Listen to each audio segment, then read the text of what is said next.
Jabatan Alam Sekitar JAS telah mengenal pasti punca pencemaran di Sungai Selangor yang direkodkan sejak pagi Isnin. Menurut Menteri Sumber Asli dan Air, Datuk Seri Tuan Ibrahim Tuan Man, sampel pencemaran mempunyai bau solvent sama seperti kes pencemaran sebelum ini. Perkara itu dimaklumkan Datuk Seri Tuan Ibrahim ketika melawat ke loji rawatan air Sungai Selangor.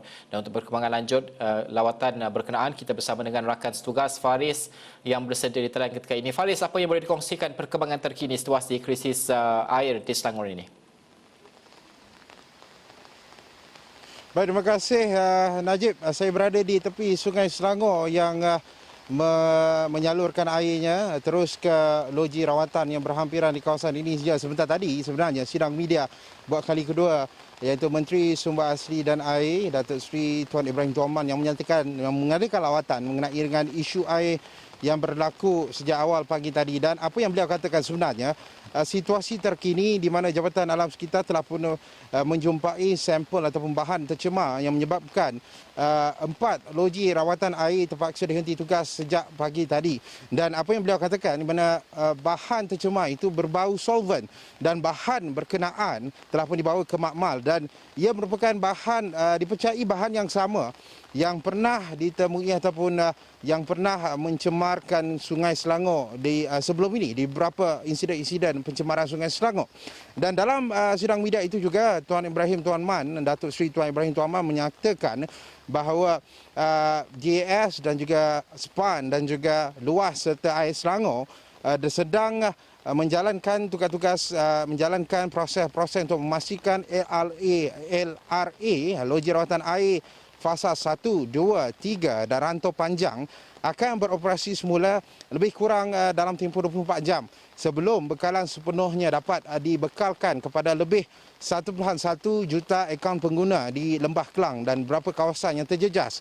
Dan apa yang dapat saya gambarkan juga sebenarnya dalam sidang media itu, di mana Esko Alam Sekitar Negeri Selangor, Lee Hoi Sian, mengatakan bahawa Kerajaan Negeri Selangor mengambil serius mengenai perkara ini kerana ia melibatkan rakyat yang terpaksa menanggung beban akibat bekalan air yang terpaksa diputuskan dan dihentikan tanpa berjadual. Dan jelas Exco ini mengatakan bahawa Kerajaan Negeri Selangor telah meluluskan peruntukan RM2 juta untuk menggunakan drone berteknologi tinggi untuk memantau di sekitar kawasan Sungai Selangor, terutamanya jika berlaku unsur-unsur pencemaran dan sebagainya. Dan juga Kerajaan Negeri Selangor akan membawa usul mengenai dengan undang-undang dan memperketatkan hukuman denda, termasuk denda daripada RM200,000 sebelum ini kepada RM300,000 sehingga RM1 juta kepada pelaku atau pesalah yang melakukan pencemaran. Begitu juga dengan penjara sehingga 3 tahun. Itu antara yang dikatakan oleh Exco Kerajaan Negeri Selangor mengenai dengan pencemaran air dalam sidang media sebentar tadi, Najib. Faris, antara yang disentuh juga dalam laporan kita itu apa yang dikatakan oleh Menteri Besar Selangor Datuk Seri Amiruddin Syari sendiri, iaitu mengatakan tahap pencemaran di Sungai Selangor dijangka pulih pada petang ini dan juga menyentuh tentang angka bacaan ataupun nombor bau nilai ambang, iaitu pada ketika ini berada pada 1 ton dan juga dijangka akan mencecah 0 ton, dan itu pada kadar pemulihan pada petang ini dijangka akan dicapai. Adakah ini disentuh dan juga dipastikan? Baik, ya, Menteri Sumber Asli dan Air sebentar tadi, Datuk Seri Tuan Ibrahim Tuan Man mengatakan perkara yang sama, di mana apabila melihat kepada proses pencairan di air Sungai Selangor ini dengan menggunakan Horas 600, di mana melepaskan air daripada air alternatif untuk mencairkan keadaan air sungai dan sebagainya, terdapat bacaan 1 ton buat ketika ini dan dijangka akan pulih sepenuhnya dalam tempoh 24 jam. Dan namun bagi bau pencemaran bau pula masih lagi dikesan, kata Tuan Ibrahim Tuan Man, dan proses itu masih berjalan sehinggalah 0 ton bagi bau dan pencemaran air di Sungai Selangor ini sebelum loji rawatan air beroperasi sepenuhnya dan memberikan bekalan kepada 1 juta akaun pengguna yang terjejas, Najib. Setakat ini kalau boleh kemaskini secara ringkasnya bekalan bantuan kepada orang ramai ataupun pemegang akaun yang terjejas pada ketika ini di mana tahapnya?